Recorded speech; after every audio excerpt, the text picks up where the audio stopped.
He sent me the script, obviously, and I read it, and I said I enjoy it very much. And he said, great. Now, we're going to have to move on to your look because this is quite particular, and you're going to have to agree to this before we go any further. Yeah. And he said, trust me, but we're going to give you a flat top. And then he sent me a bunch of pictures, and he said, look, it's all about creating an iconic silhouette. And Matthew's particularly good at that as a skill. And so I did trust him, and I think it's, so far, turned out okay. His aesthetic is very particular, and he knows what he wants. And you can argue with him or not, but he usually gets his way. And he's usually right too. When he's director, producer, and early financier of the movie, you're like, yeah, he's gonna get his way. Yeah.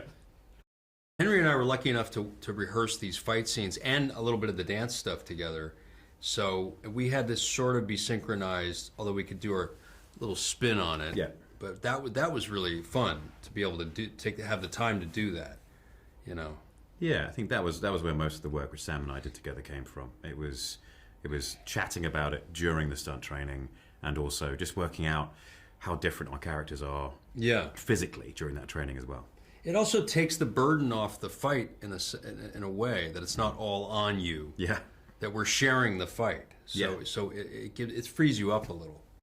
I did Fosse Verdon. That was kind of intense. I played Bob Fosse. He was a great dance choreographer. You guys might know him here. And yeah, so I've done a couple of physical roles, different than what Henry's done. But yeah, as far as fight stuff, I've only done a couple of fight movies, not as much as Henry. It's a very fluid process as well. Yeah, it's not it is. Sort of set in stone. You're not turning up that day going, it's exactly what we're doing today.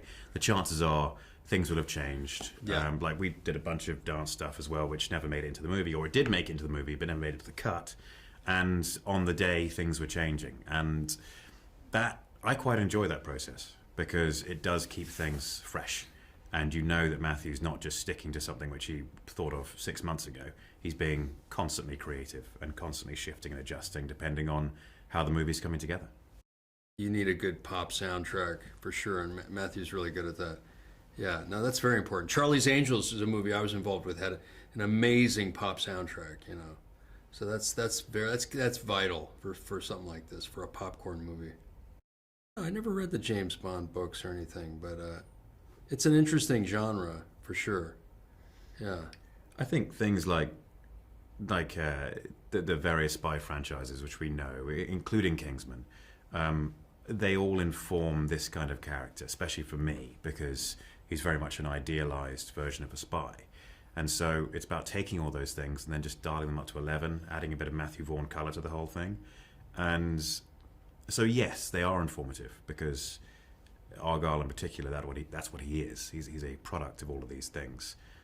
It doesn't take itself too seriously, and it's fun, but there's a message underlying it all, which is you've got to believe in yourself even when you don't, because you'll be surprised what you can achieve. That's true. It's a really positive message, and it's a fun roller coaster ride, and a romantic one at that.